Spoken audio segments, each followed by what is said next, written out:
কিন্তু তারেক রহমানকে অত্যন্ত গভীর চিন্তা ভাবনা করতে হচ্ছে। কে হবে রাষ্ট্রপতি? উনি বলেছেন আলোচনায় বসলে সমাধা হবে এবং ভারত-বাংলাদেশ সম্পর্ক ধীরে, ধীরে সুস্থ হয়ে যাবে এবং সুপ্রিয় দর্শক, আমি দুপুরের দিকে একটি শর্ট ভিডিও দিয়েছিলাম ভারত-বাংলাদেশ সম্পর্ক নির্ভর করে। এখন আমি এই ব্যাপারে একটু বিশদ আলোচনা করতে চাচ্ছি। সেটা হচ্ছে সাম্প্রতিককালে দেখা যাচ্ছে ভারত বাংলাদেশ নিয়ে বেশ তৎপরতা শুরু করেছে।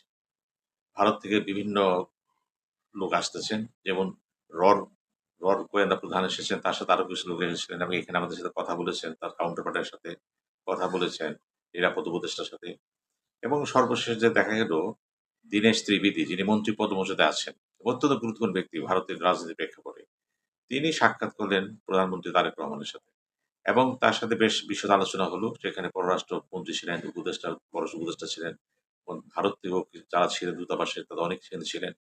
মূল বিষয়বস্তু ছিল একটাই। তিনি তারেক রহমানের সাথে দেখা করার সময় যে কাজটি করলেন সেটা হলো তিনি তাকে ব্রিকস সম্মেলনের ব্যাপারে তাকে পুনরানুরোধ করলেন এবং প্রয়োজনে ভারত সফরের কথা তিনি বললেন এবং একটা ট্র্যাকে চলে আসবে এটাও আশ্বস্ত করলেন এবং তারেক রহমান যে কথাকে বলেছিলেন তিনি শুরুতেই বললেন যে যে কোনোভাবেই হোক শেখ হাসিনার প্রত্যাবর্তনটা জরুরি এবং তাকে বাংলাদেশের কাছে হস্তান্তর করতে হবে প্রত্যাবর্তন আইনের ভিত্তিতে বলেছেন তিনি। এছাড়া অন্যান্য বিষয়ে আলোচনা হয়েছে কেউই করা যায় এবং এরপরে প্রেস কনফারেন্স যেটা হলো, এরপরে তিনি সাংবাদিকদের কি বললেন?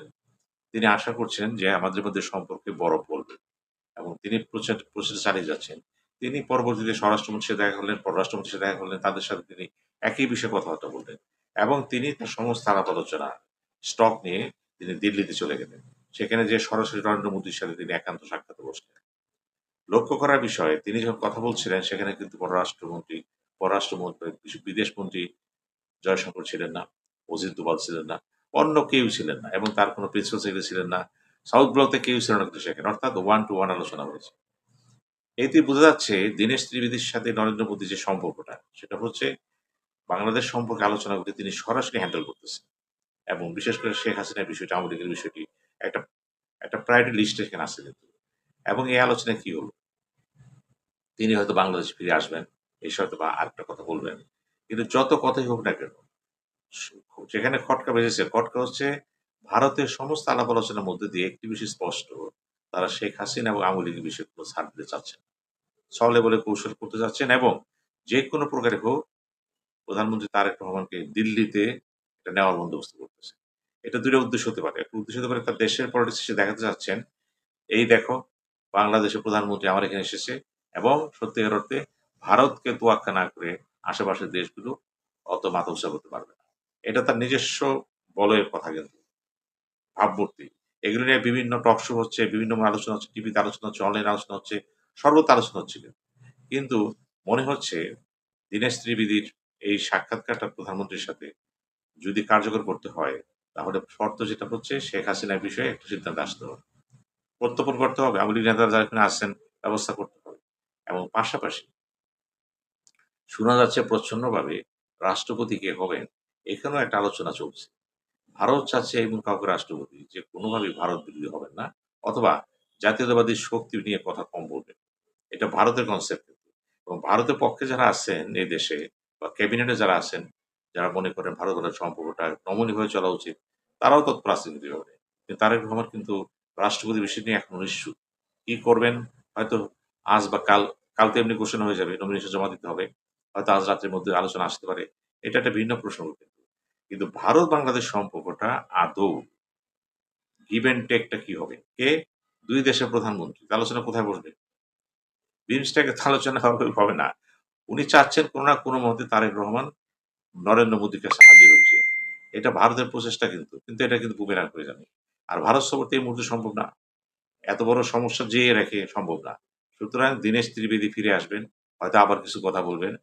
আমরা দেখতে চাচ্ছি দৃশ্যমান কোন অগ্রগতি।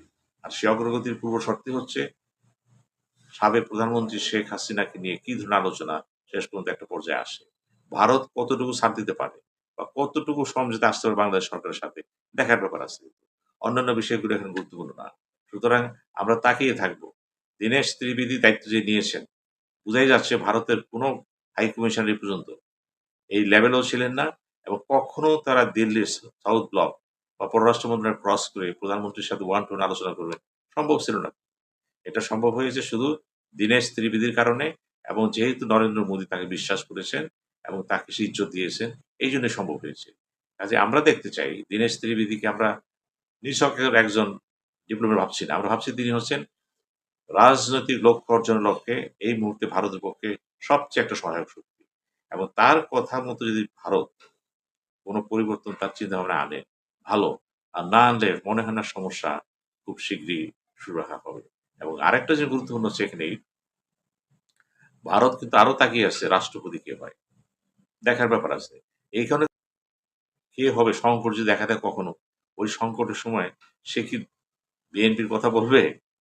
সে কি সত্যিকার দেশের পক্ষে দাঁড়াবে? সে কি সত্যিকার অর্থে এই যে সামরিক শক্তি রয়ে গেছে, তাকে ট্যাকেল করতে পারবে? বিভিন্ন দলের সাথে নিয়ে আলোচনা করে এখানে সমঝে আনতে পারবেন? সুতরাং রাষ্ট্রপতির পদটা চেয়ারটা কিন্তু এত হালকা না। যদিও বলা হচ্ছে যে এই সংবিধানে আমাদের রাষ্ট্রপতি নির্বাচন হচ্ছে এখনই, সেখানে কিন্তু রাষ্ট্রপতির ক্ষমতা নাই। তার একটা ক্ষমতা আছে কবর চিরত ছাড়া আর মোনাজাত করা ছাড়া। যে বলছেন শাহাবুদ্দিন আহমেদ। রাষ্ট্রপতি শাহাবুদ্দিন আহমেদ তো বলেছেন এই কথা এবং সেটাই তো হচ্ছে বারবার। এখন রাষ্ট্রপতির ক্ষমতা তো এই মুহূর্তে তো বাড়ছে না। ভবিষ্যতে যদি বেড়ে যায় সেটা কখন থেকে কার্যকরী হবে? দেখার ব্যাপার আছে। বলতে পারি পরের বছর নেক্সট পার্লামেন্ট পরে থাকবো। মানে পরবর্তী পার্লামেন্টের পরে দেখা যাবে না। চতুর্দশ পার্লামেন্ট আসবে। হতে পারে কিন্তু এটা। আমরা জানি না কি হবে। সুতরাং রাষ্ট্রপতি এখন যেভাবে আছেন বলা যায় একেবারে হাত পা বাঁধা এক ব্যক্তি। তার কোনো স্বাধীনতা নাই কিন্তু। এই যে হিজ মাস্টার ভয়েস বলে কিন্তু এখন। প্রধানমন্ত্রী যা বলবেন তিনি তাই মেনে নেবেন। এই রাষ্ট্রপতি দিয়ে কিন্তু আগামী সংকট সম্ভব না। এই ক্ষমতা দিয়ে। ২ টা জিনিস। একটা হচ্ছে রাষ্ট্রপতিকে ব্যক্তি, ব্যক্তির গুরুত্বপূর্ণ। আরেকটা হচ্ছে যে ক্ষমতায় আসতেছেন সেটাও গুরুত্বপূর্ণ। এটাও কিন্তু ভারত তাকিয়ে আছে। আসলে কি হয় দেখা যায়। আমরা দেখি দীনেশ ত্রিবেদী কি সংবাদ নিয়ে আসেন এবং কিভাবে তিনি বিমস্টেক সম্মেলনের আগে একটা ভালো সুরাহা করতে পারেন। তার উপর নির্ভর করতেছে তার কৃতিত্ব এবং তার এই কৃতিত্বকে আমরাও দিতে চাই। আমরাও বলতে চাই আপনার রাজনীতির দৃষ্টিভঙ্গি সম্পূর্ণ যে কূটনীতি চালু করছেন, চেষ্টা করতেছেন। আমরা আপনার সফলতা চাই। কিন্তু এই সফলতা আমরাও দেখব আপনি কি ধরনের ডিপ্লোমেসি নিয়া এই সময় বাংলাদেশের স্বার্থ, ভারতের স্বার্থ বজায় রেখে একটা নতুন দিগন্ত উন্মোচন করেন। পুরা জাতি আপনার দিকে তাকিয়ে আছে। ধন্যবাদ।